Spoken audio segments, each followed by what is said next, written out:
Hello बच्चों, let's read the question. Question states that consider the following statements each with two blanks.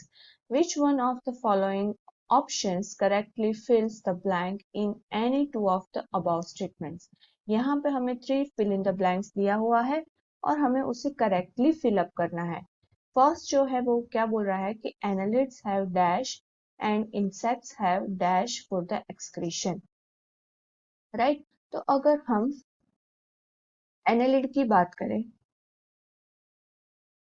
तो annelids में excretory framework जो होता है वो कंपोज्ड होता है लॉन्ग सिलिंड्रिकल ऑर्गन से. उसे हम क्या बुलाते हैं? नेफ्रिडिया. राइट. तो नेफ्रिडिया जो होता है वो एक्सक्रीटरी ऑर्गन होता है बच्चों, ये हमें पता है, और वो एलिमिनेट करता है nitrogenous waste, right, from the body cavity and remove करता है. कैसे? तो पोर्स के साथ थ्रू. उनके बॉडी के अंदर पोर्स अवेलेबल होते हैं आउटसाइड द बॉडी. जो नेफ्रिडिया होता है वो न्यूमरस स्पीसीज जैसे कि कपल ऑफ नेफ्रिडिया उसके अंदर रहता है पोर्शन, राइट. और अगर हम इंसेक्ट्स की बात करें तो इंसेक्ट्स के अंदर क्या देखने को मिलेगा? Malpighian tubules, right. वो बेसिकली आर्थ्रोपोड्स में देखने को मिलता है. और यहाँ पे जो फाउंड होता है पैर में देखने को मिलेगा ट्यूब्यूल्स. और वो क्या करता है कि वेरीज करता है इंसेक्ट्स के स्पीसीज में, राइट. अलग अलग इंसेक्ट्स के स्पीसीज में अलग अलग मालपिगियन ट्यूब्यूल्स देखने को मिलेगा, राइट. सेकंड स्टेटमेंट है कि blood enters glomerulus via dash and arteriole and leaves via dash arteriole.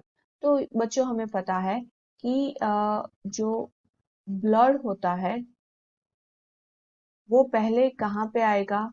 Kidney में आएगा फिल्टर आउट होने के लिए. किडनी में हमें क्या देखने को मिलेगा? नेफ्रॉन्स.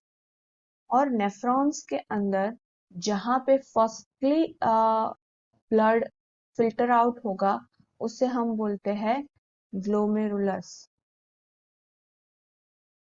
तो ग्लोमेरुलस के अंदर जो जिसके थ्रू ब्लड आएगा उसे हम बोलते हैं एफरंट, राइट. और जिसके थ्रू बाहर निकलेगा ब्लड फिल्टर आउट होके उसे हम बोलते हैं ईफ्रंट आर्ट्रियोल, राइट. तो थर्ड में आएगा एफरंट आर्ट्रियोल एंड फोर्थ में आएगा ईफ्रंट आर्ट्रियोल, राइट. अगर हम थर्ड की बात करें तो उसमें है कि during micturition the urinary bladder dash and the urethral sphincter dash. अगर हम मिक्टुरेशन की बात करें तो मिक्टुरेशन क्या है बच्चों? Act of passing urine, right.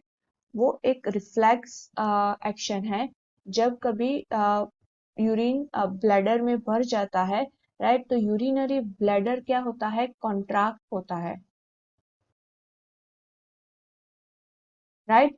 और उसमें जो भी मैसेज होता है वो भेजते हैं सेंट्रल नर्वस सिस्टम में, और सेंट्रल नर्वस सिस्टम में से मोटर मैसेज के थ्रू मैसेज आता है. और यूरेथ्रल स्फिंक्टर जो है वो रिलैक्स होता है, उसके बाद मिक्टुरेशन हैपन होता है, यानी कि यूरिन पास करने की जो एक्टिविटी है वो होती है, राइट.